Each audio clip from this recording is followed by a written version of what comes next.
Hello and welcome, everybody. I'm here with Craig. He's an experienced teacher in Canada. He's got over 20 years of experience teaching with the Canadian School District there in Peel. Um, 6 years ago, he decided to start sharing his knowledge of gamification through a YouTube channel as well. And I would love to let him tell you all about his story. So without further ado, okay. Um, yeah, so I kind of when I became a teacher, it's always been my belief, like I say it all the time on my YouTube channel as well, is I always teach the way I wish I was taught. I was not a good student. I'd skipped kindergarten when I was like 5 years old, so I went straight into grade one. And it was the worst mistake my parents ever made, allowing that to happen. And they recognized that later. But by the time you recognize it, then you don't want to fail the kid and then, you know, make it just so they can be back where they belong. But I just struggled all through school. I was back then they didn't have like ADD, ADHD diagnosed, so it was always just Craig did not pay attention in class. Craig is a daydreamer. Craig does not focus on his work. I had no interest. I had no interest, and I was always questioning, well, what do I need this? When am I ever going to use this? And I just so as a teacher, I'm always going to address those things. Like I'm always explaining to my students, where would you use these skills actually in your life? Why is it important that we know these things? And where possible, I want to gamify it. So make a game out of it or include a game which teaches some of those concepts and ideas. So they learn through the play of a game. So and through that, I mean, like I say, if I had been taught in that way, I would have been a much better student right through, because those are the kinds of things that really captured me. My math skills were my weakest, like because I'd learned to read when I was very young. That's why I'd skipped kindergarten, because I was already a fluent reader by the time I entered kindergarten. So they said, just go to grade one. You might as well. Oh, big mistake. My math skills were very weak.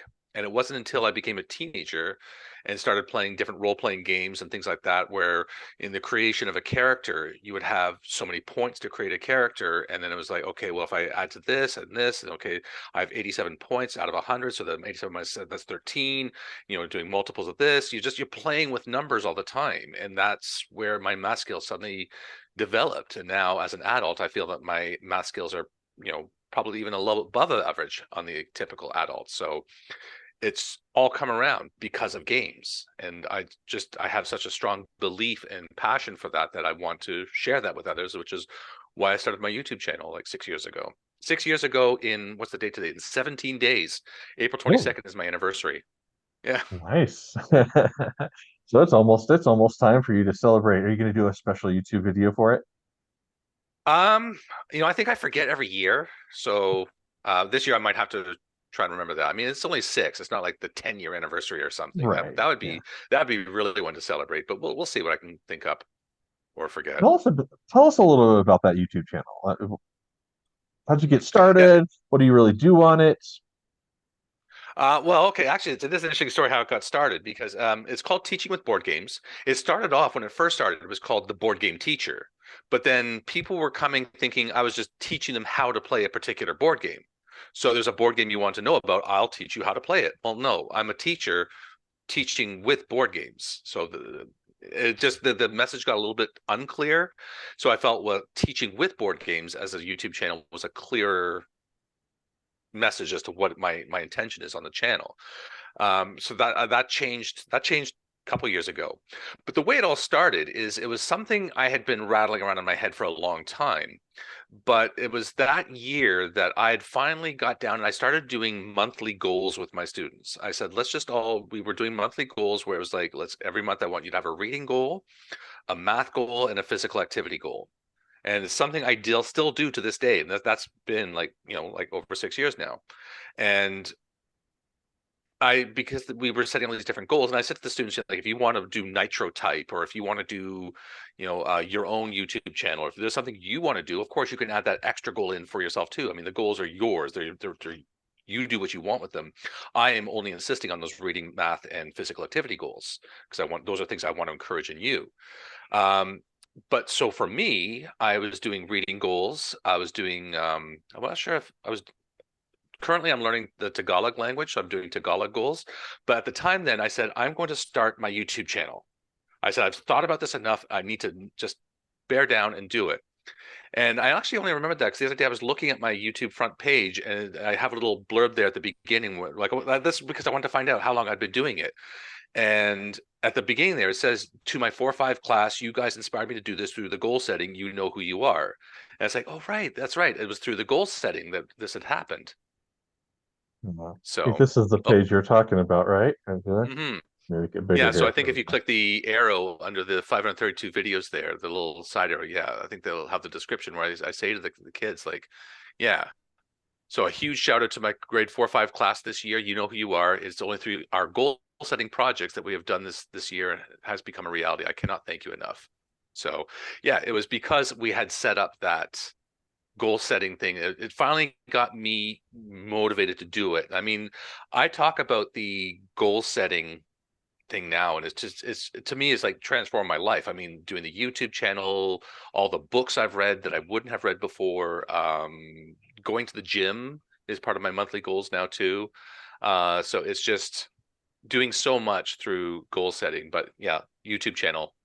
So yeah, That's, like you see there's like 500 over 500 videos. I'm up to like coming up on 1,500 subscribers. yeah, I was noticing This was that. Yeah. something a user had suggested where like I put everything into groupings of what are they called? Playlists. Yeah, So I if you're love looking for playlists. primary math, you can look up a primary math playlist. And I have all the games that would be good for primary math in one Yeah. playlist. If you're looking for Okay. primary reading, I've got primary reading. And I've even divided the reading into the language into reading and writing. So, you know, there's math. I tried to divide the math into different strands of math where possible.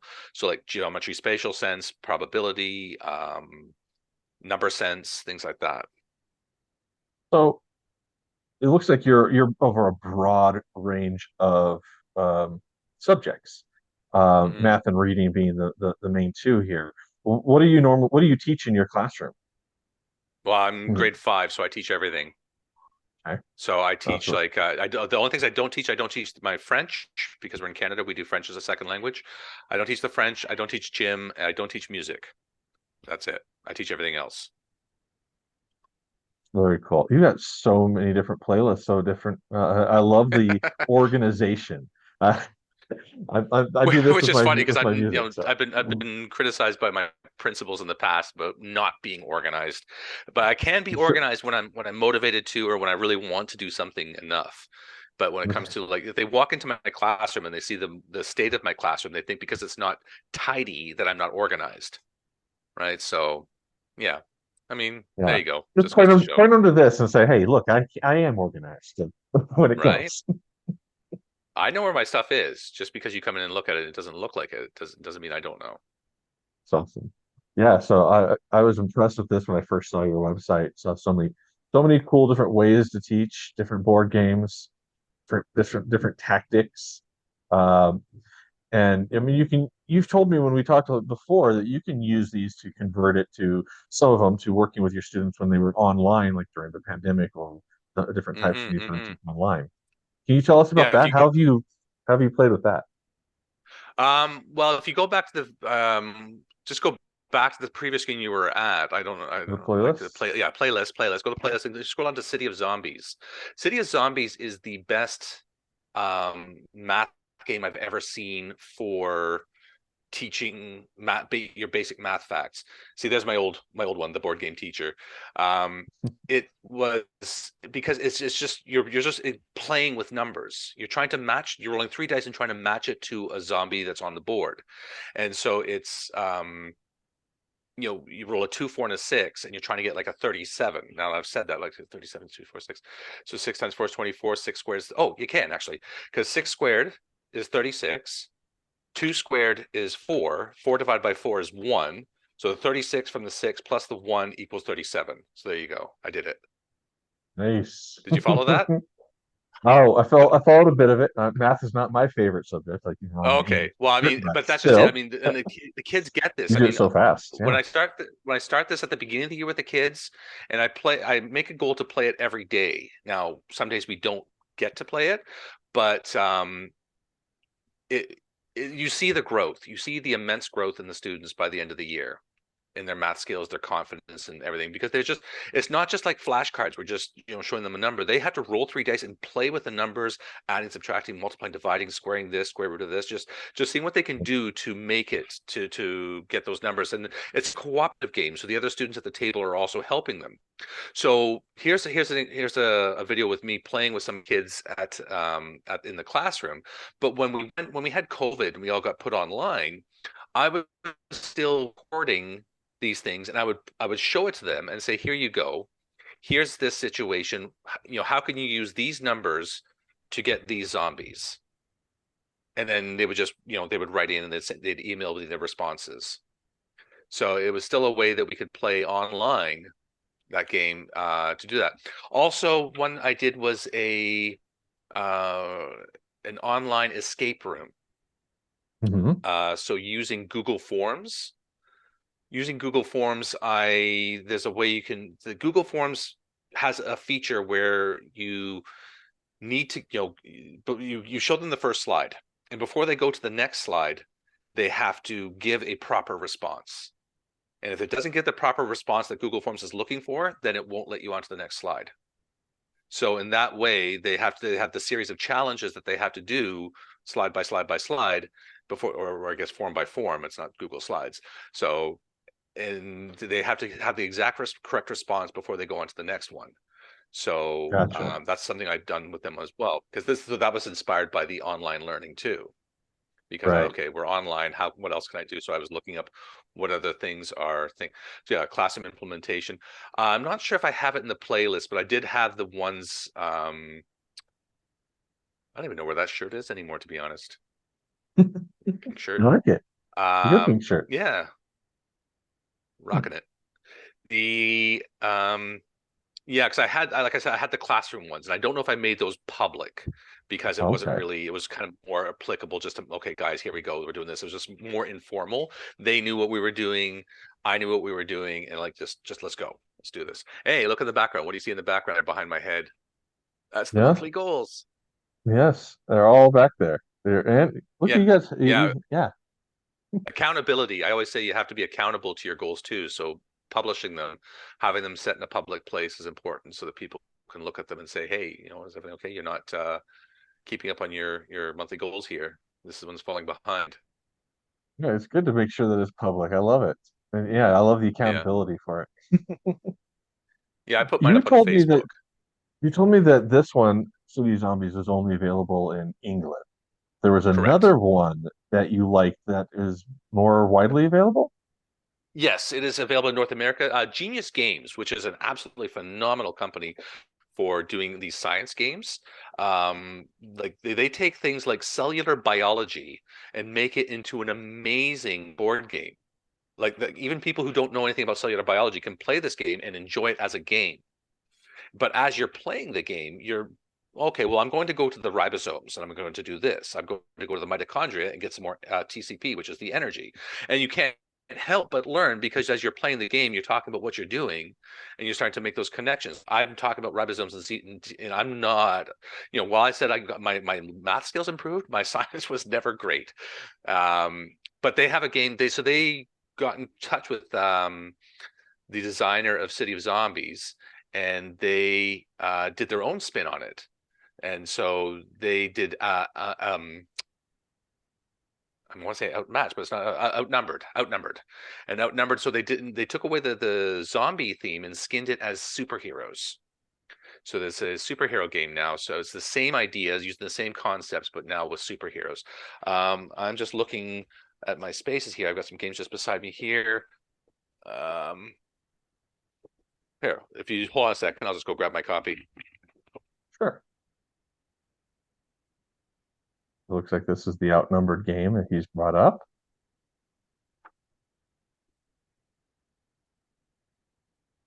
Instead of zombies, yeah, we've got these superheroes on it. It's kind of cool. Oh, there you got it. Yeah. Yeah, Ta-da. so I And there's found my this one. copy. There's Yeah. yours, yes. So yeah, this one, like the thing with City of Zombies is that Matthew Tidbury, who is the designer, told me that he couldn't get a well, it's not the license, but he couldn't just find a person to the distributor to take it in North America. So he was always limited to just England.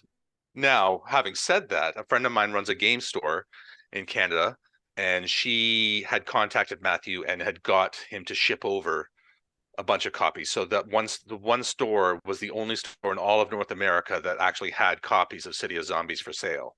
So you could get it. It was just it would have to be from there. But now Outnumbered is available. So if you're not fussed about zombies or superhero theme, if either one's good for you, then Outnumbered is probably the better choice because it's more readily available.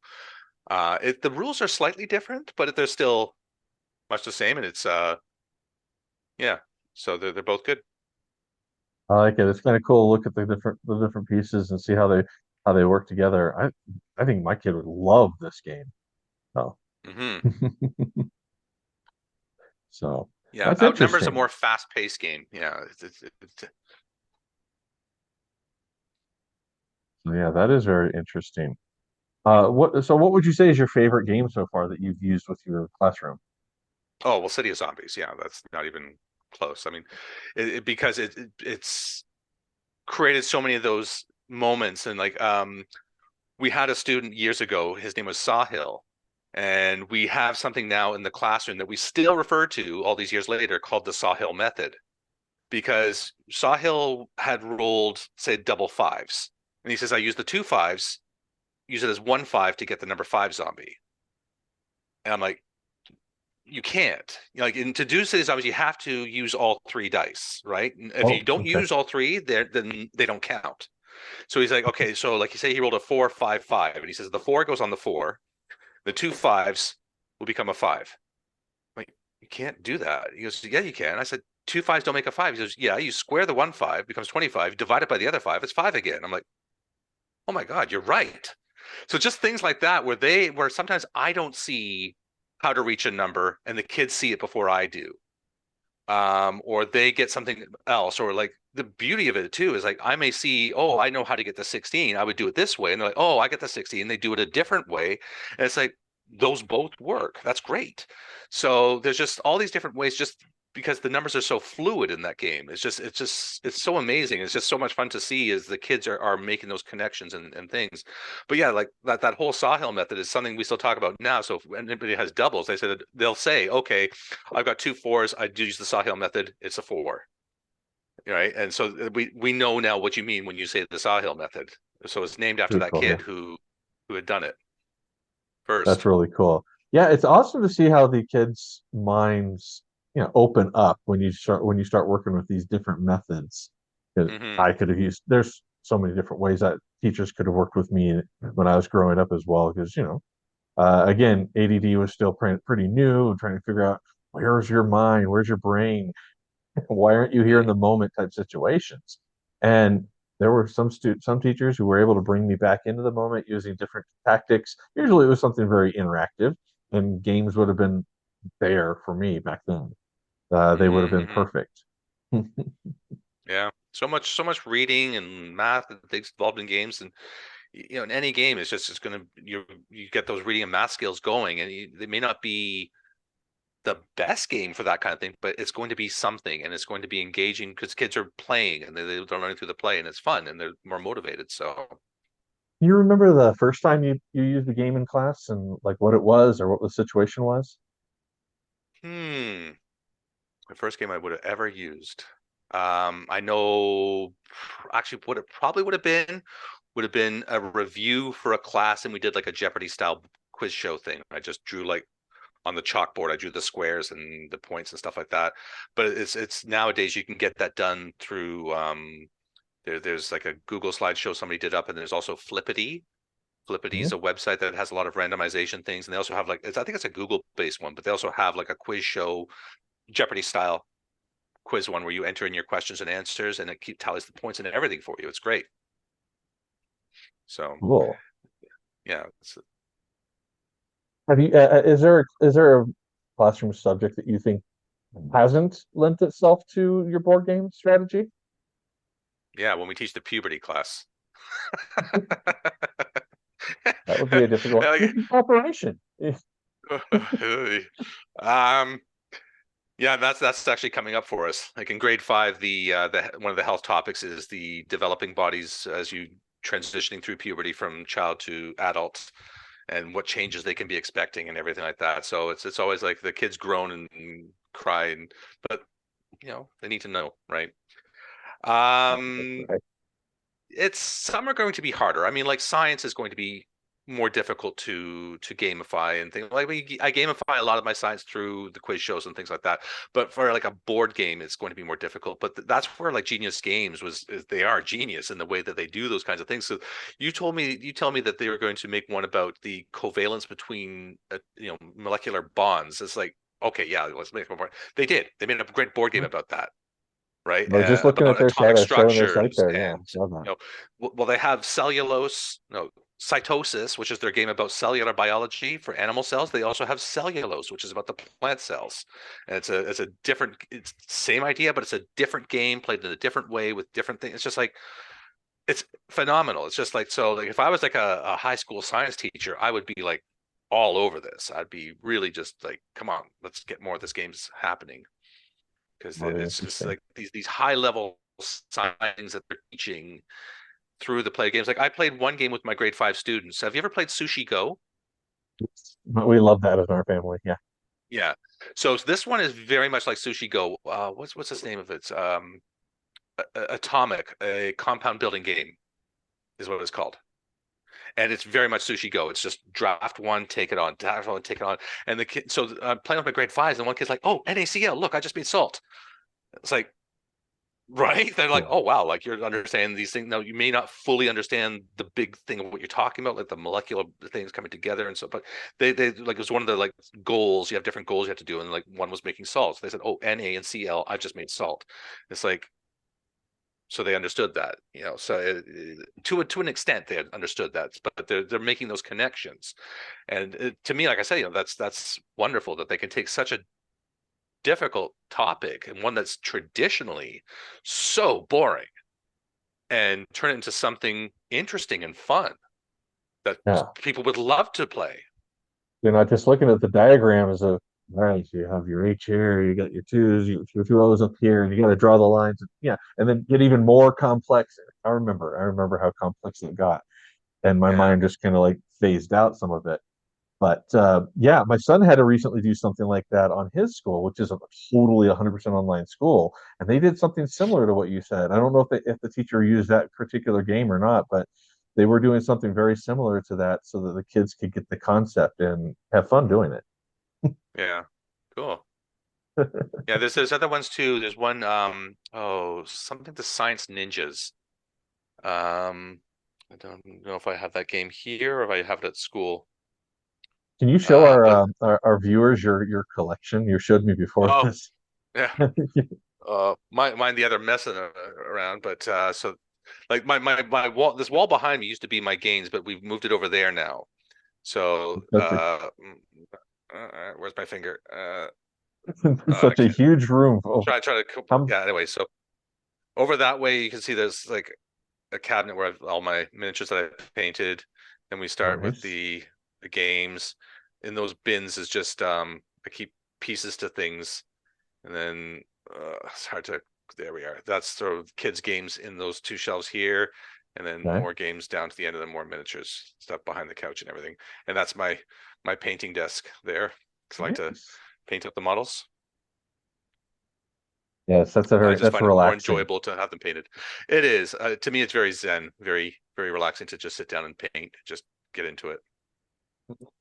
That, that room reminds me of my old book room before we moved on the road full time. I had a room that was literally floor to ceiling, wall to wall books. So either my Yeah. wife or I had read every single one of them. I mean, I that keep was getting fun. told to get rid of my books, so Oh, it was so I hard when because we yeah, like finally had to get with rid my of them. goals, my monthly goals, I am doing a lot of reading, but so I am going through a lot of books, but I'm not allowed to hold on to them. They have to go after they're done.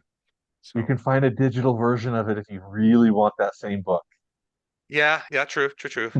Yeah, and it's just yeah, I've got enough. Yeah, I have to admit, I do have enough space I take up with other things, so I'd rather have my games than my books. I hear you. The games I enjoy playing more often than I'd enjoy rereading those books Well, what is the most unique topic that you say you've taught using board games? that I've taught. Hmm. The unique topic. Like I think the escape room would be the most unique way I've done it. Yeah. Um, but the most unique topic.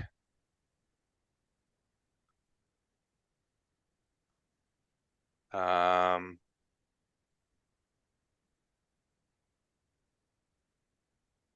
just trying to think of all the different things we've done. There's, I mean, probability. I was going to say, but then probably I guess teaching probability using a board game is pretty obvious when you think about it. Um, mm, so there's that's the language, science, social studies. Yeah, battleship for coordinate geometry, coordinate grids. Uh, yeah, I don't know. That's sort of an interesting question, like the most interesting topic. I mean, because yeah, there's, So a lot of different uh, ways it sounds like a lot of topics you've taught. yeah, How about the most fun? Which one was the most fun for you? they can all be fun. I mean, like depending on how they go. Like some are going to be more fun than others. Like Battleship, we usually do as a big tournament, so everybody sort of they play each other, and we sort of narrow it down and eliminate until we get the ultimate champion. Um, the um, oh, we do like for probability is a lot of fun because in that one, it's the whole unit is nothing but games. So I'm using, do you know Love Letter? I don't know that one. Oh, Love Letter's a very common one. It's a very popular one. The first time I saw it, I thought, okay, this looks ridiculous. This little velvet bag, actually. But this is it. This is Love Letter in this little bag. But in the original one, it's embroidered with the words Love Letter, and I thought, okay, that's just whatever, weird. I'm not interested. But I saw some of my friends playing it, and they were laughing and having a great time. I'm like, okay, now I'm curious. What's this game about? I played. I thought, great game. Okay, I've got it. Now it's it's a deduction type game too. You're trying to figure out whether people have, and you play cards with different effects and things. But through the game, there's actually a huge amount of probability where you're factoring in and you're looking at what's left, and if you're smart with that probability, it actually greatly increases your chances of winning. So we talk it all through. Another very good one is Cockroach Poker, which is a bluffing game. So just playing that one, then again, knowing your probabilities as you see what's out there, what's face up, and what you have in your hand. As people are passing you cards, and so if I pass you a card, I'm telling you there's 8 different kinds of bugs like cockroaches, spiders, scorpions, and I pass you a card and I say this is a cockroach. And I just slide it to you. Now you look at your hand, and there's 8 cockroaches in the whole deck, and you look at your hand and you have 4 cockroaches in your hand. That means that the probability of me actually giving you a cockroach is super low. And just say there happens to be the other 4 cockroaches already face up, then I'm lying. That's now. So we talk about all the possibilities. Like it could be that it is impossible that it's a cockroach. It could be likely that it's a cockroach. One of the most fun times I had with that game is where we were playing and the kids we always have to talk through our turn. So if somebody passes you a card and they say, okay, this is a spider. So this kid's like looks at his hand. This is one girl passed him a card and says that's a spider. So he looks at his hand and he says, well, based on the cards I have in my hand, which is what they're supposed to say, they can't tell us what they have in their hand, otherwise we know. And based on the fact I see this many spiders on the board, I say it is not likely that it's a spider. Okay. However, She has never lied all game. So, and before he could say anything, she quickly got the card back. So it's this whole X factor, the probability that he had noticed she had never lied. So she wasn't Hmm. lying. So therefore, he knew that she wasn't lying again. So it was going to be true. So she quickly grabbed the card back before he made his guess, because otherwise she would have been stuck with that. So it's just, yeah, fun things like that. And then we do a push your luck thing. We just do a lot of games that involve the use of probabilities to increase your chances of winning. And so talk it through. So I guess I'm teaching them to be better gamblers. So we'll take a field trip to Vegas one of these days. Well, yeah, just make sure that the people in Vegas don't know who you are on your way there. Yeah, right. Oh no, it's the board game teacher. Just shut it down. Casino's closed. So, did you have any pushback or anything from like your teaching board or anything like that when you first started to try to implement this stuff? Yeah, yeah. My principal, when I first started getting into doing a lot of these things, like I started off, like the first big hit I took was because I was there's this game I really enjoyed and I thought it was gonna be really great with the kids. It's very much like chess. We use a lot of math skills, tons of reading and everything. It was called Summoner Wars, and you instead of using pieces, like you have a board with squares, well, not squares, rectangles, and instead of chess pieces, you have cards. And so the cards, you're summoning them from your hand and you put them on the board, and then they move around, they attack, they do their things. And the principal's like, "Oh no, it's war. I don't want war." It's like, what is chess? Right? Chess What is is chess? war. Yes. What happens when that knight takes that pawn? Is it just knocking him unconscious? No, they're killing him, right? So, oh, well, no, but it's not the same. So it took a while for her to come around, and then she was very reluctant because I first introduced the City of Zombies, but by that time she was starting to have a little more faith in me. And then when she saw what I was doing with City of Zombies, she boom, she was transformed. She was a believer. All So right, that's pretty cool. yeah. Yeah, did you sit down in her office and play some of these games with her to show her what it was, or What I would do is for the other teachers, I would in the library, I would say, okay, this day I'm having a lunch and learn. So bring your lunches to the library and I'll show you how to play this game. I would show them how to play the game. I would talk about how to implement into the classroom. And she would come by those things and she would see and she's, wow, this one's really good. This one's really good. I said, right, I know. Like I've been telling you all along, these games are good for these kinds of things. Like she was trying to steer away from anything that had like any sort of violence or war or anything like that, or anybody dying or things like that. So that makes sense? yeah, I understand that. Yeah, you don't want to get pushback from the parents too much or stuff yeah. like that too. Well, So I mean, these are the parents who are letting their kids play Call of Duty at home, right? Grade fives, yeah. Grand Theft Auto. So Oh I yeah. don't imagine they're going to get too much pushback from playing a board game Yeah. with Zombies. imagined violence. Yeah. Well, the zombies, yeah, and the zombies are very cartoony and everything. So Yeah. Well, I mean, yeah, they play what is that? Plants versus Zombies at home, I'm sure too. So yeah, they're yeah. very cartoony there too. So all right, that's cool. So have you ever made your own game? It sounds like you're really into playing games. Have you ever tried to make your own? I've tried. I've tried. It's it sort of came in waves where I would do it and I just kind of like come to I hit a wall and I'm like I can't think of what to do, so I kind of relax for a bit and then it's like, oh, I think of this, and that makes it a little more progress and it kind of inspire me again. It's never materialized. Of course I've got more ideas cooking in here all the time. um but sometimes you just look at some games and it's just like they're so ridiculously simple. It's like, how did I not think of that? Like, do you know code names? Oh, I love code names.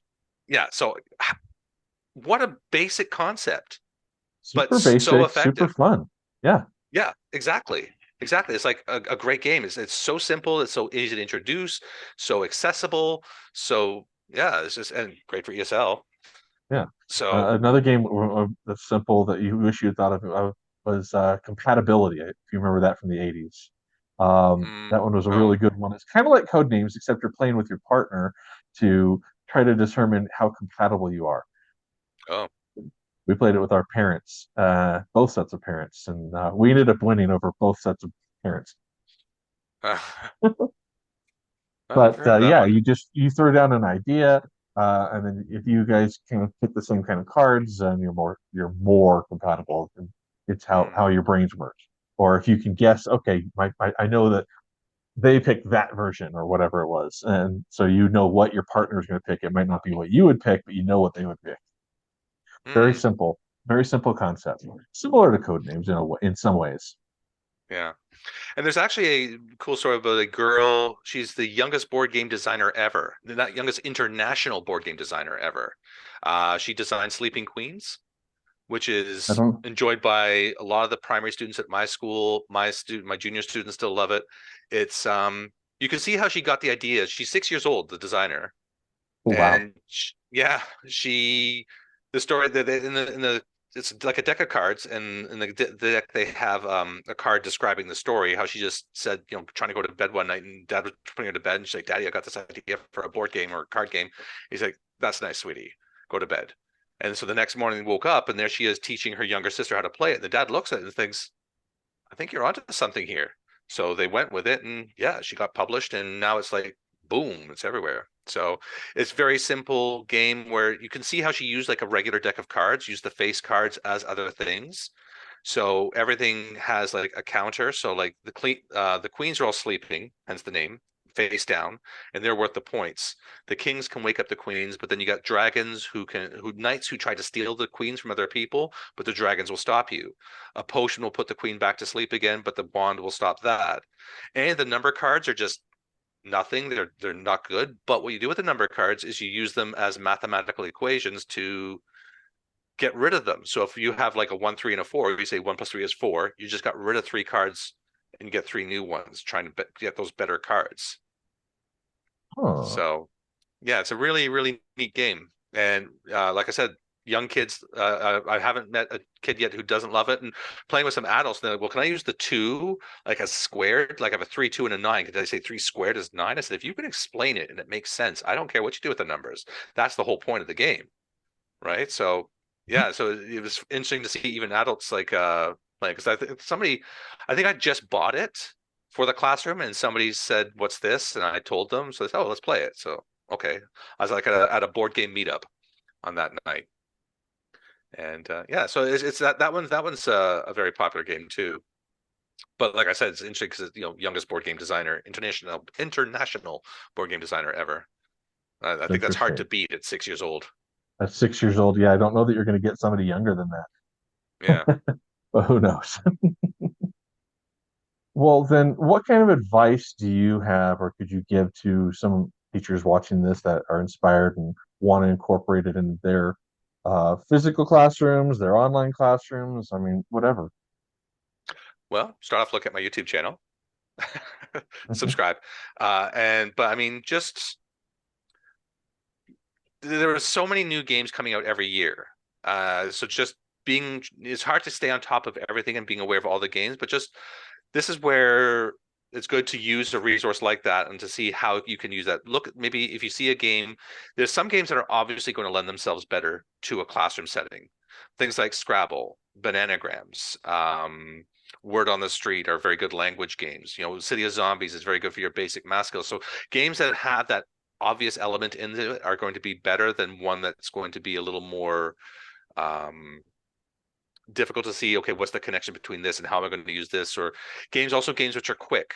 So trying to find simple, quick games to play that are going to maybe just start to get a collection of different kinds of games, and even if they're just in the classroom as resources for an indoor recess on a rainy day or something, it's just good to have those as well.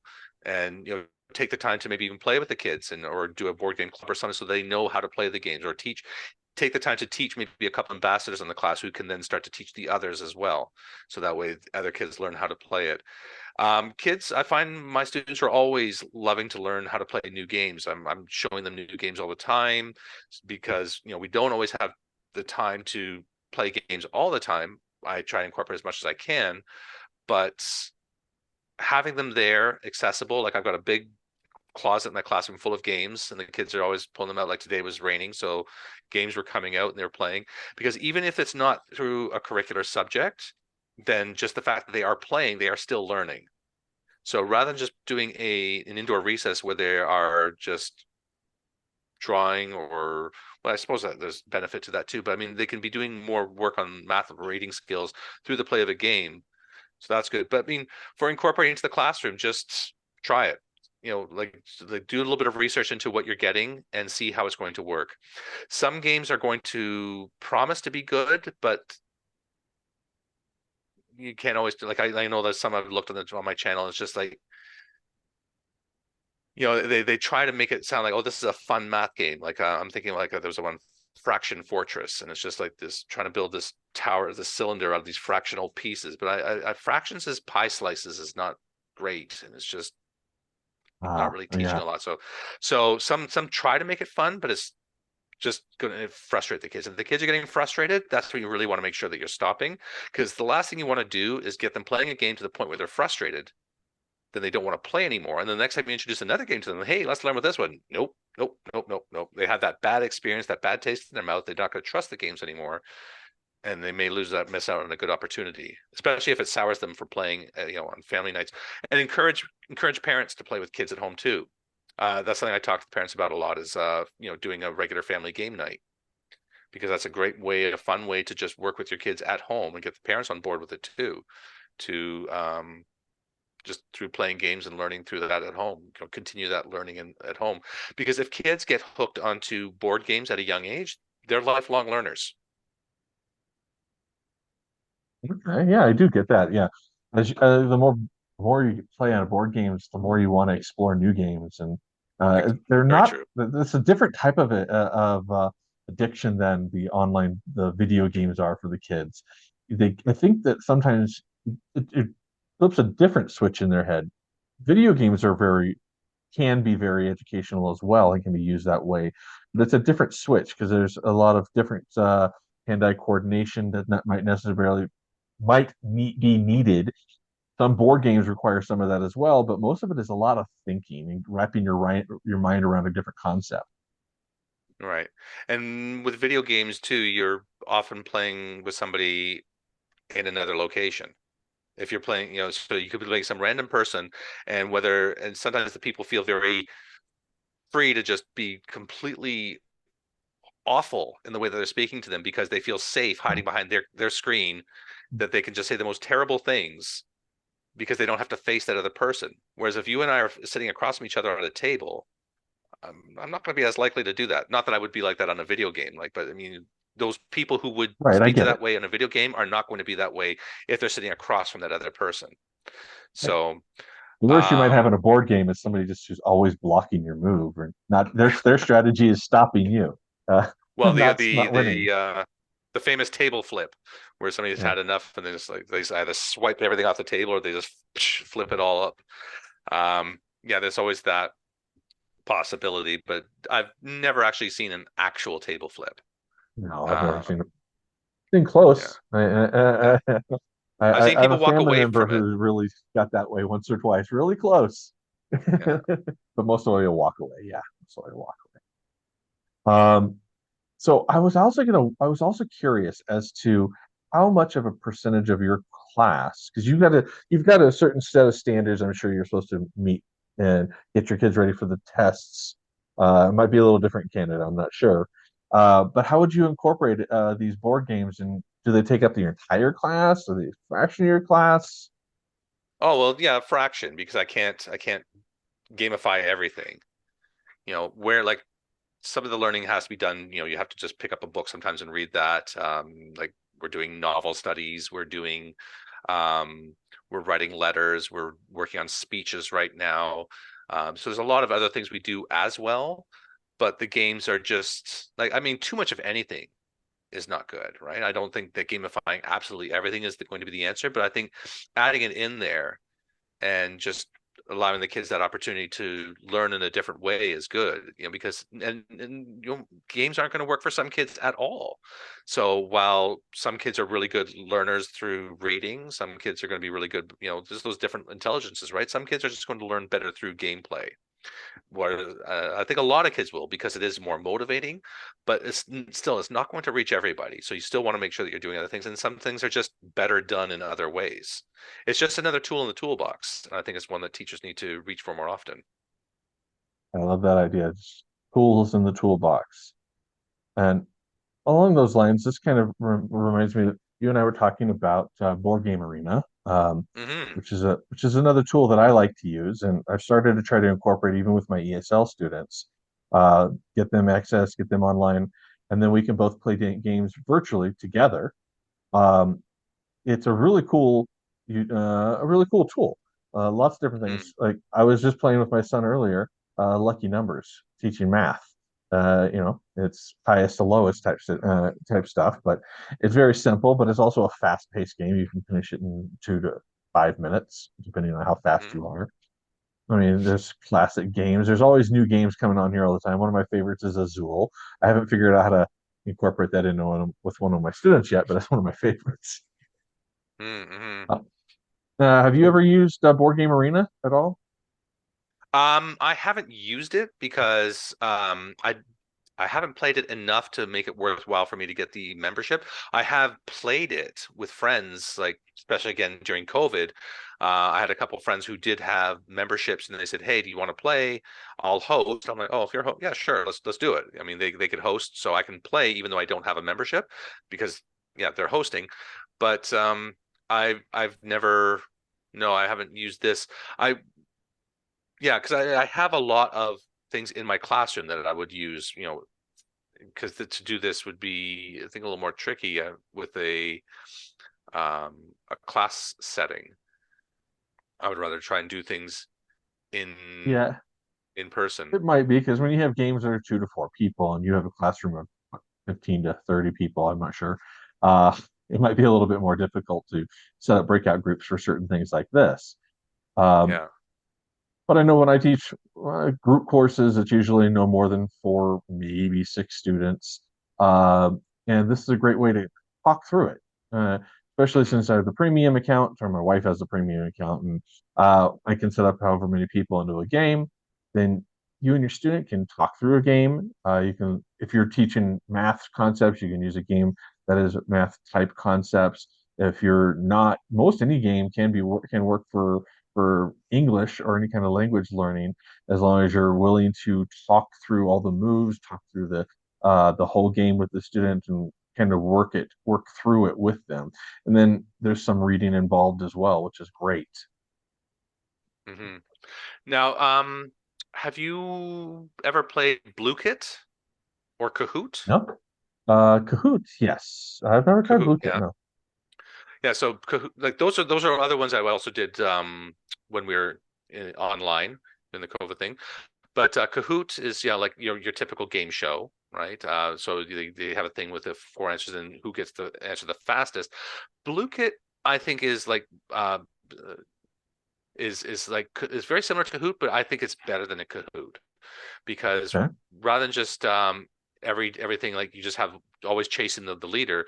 So Blue Kit is Blooket, and it just has different ways to play the game. It has different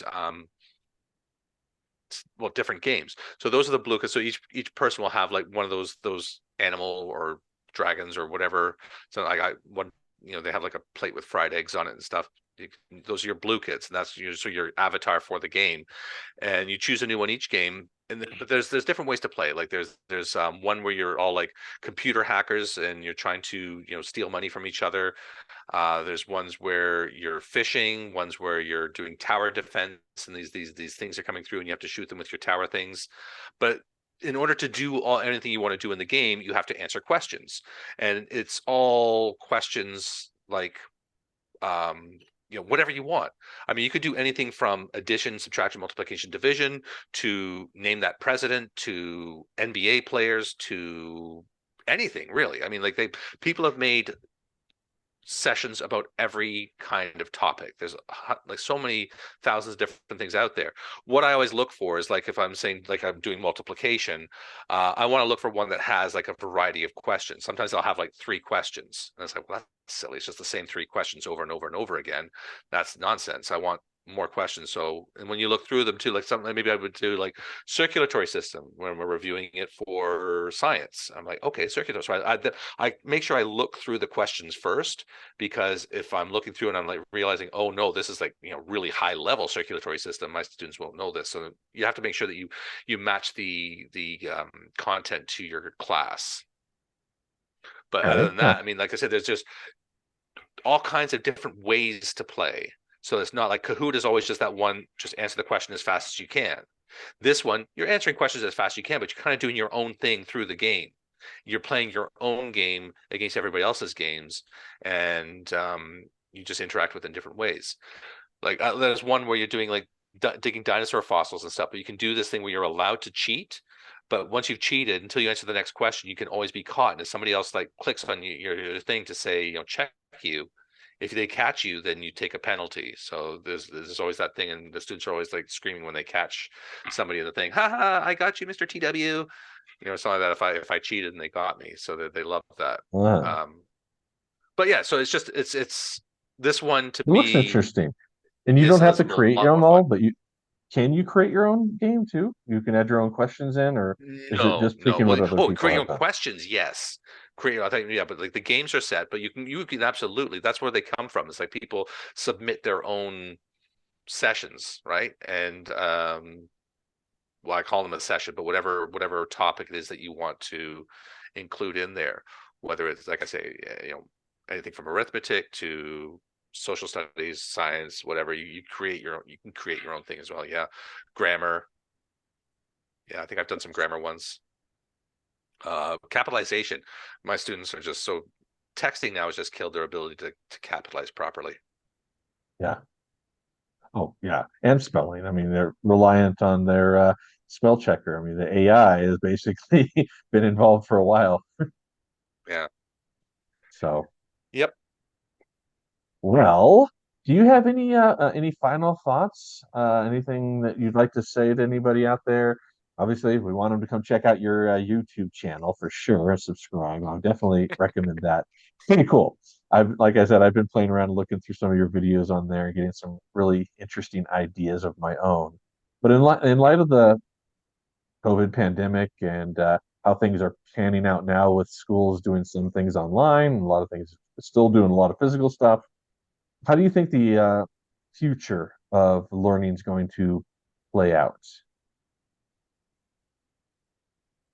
I know this year what I'm seeing with my students is just we see the difference in that from those kids who were online and everything. I mean, like I'm teaching grade 5, and I have students who are reading at a low grade 2 to a mid grade 5 level, right? Mhm. So it's just this wide range, but just you just it's noticeable that these kids who are online and just were not doing well online. I think learning online, like it's like anything. I say some kids are going to be okay with it, right? Some kids are going to even thrive at learning online, but I think the majority of the kids didn't, and it's difficult. So I think whether it's just was the adjustment period or the regulations we had in place that because I just know like so many students, what I was hearing is just they wouldn't put their cameras on.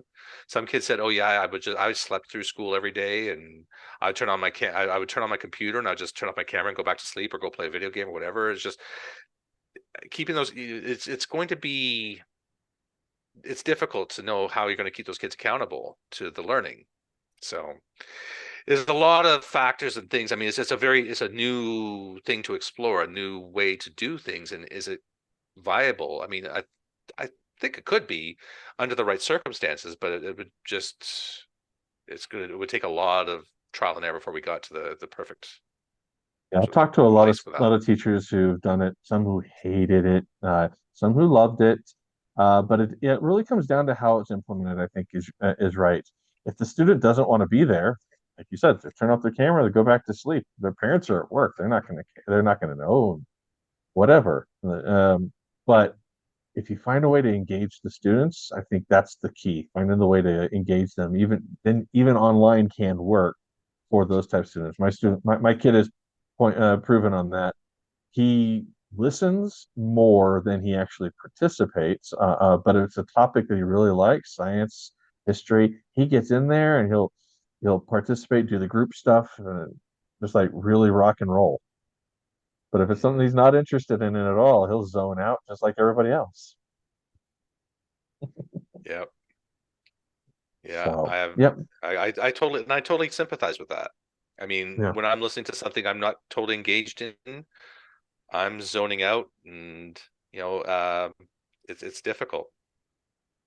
So So you I have definitely to think find the ways to keep them engaging. gamification, yeah, the Yeah. gamification can really help with the engagement and finding that right balance. Like sounds like what you've done in your classroom is definitely going to help get these kids more engaged so that they have better results. Mhm. That's a bit better. And have the camera up here. All right, all right. Well, it was great talking with you today. Um, and You too. when I get this uploaded and everything, I think everybody's going to love to see what you have to say. They might have some comments. If you, they'll probably put some things down on the comment list in the Tutor Resource Facebook group. Um, and we'll try to do our best to respond to those. But yeah, thank you, Craig. And it's been great. Do you have any Thank you for having me. final things to say? Play more games. Any more games? I like it. All right. Well, thank you, everybody, and we will see you later.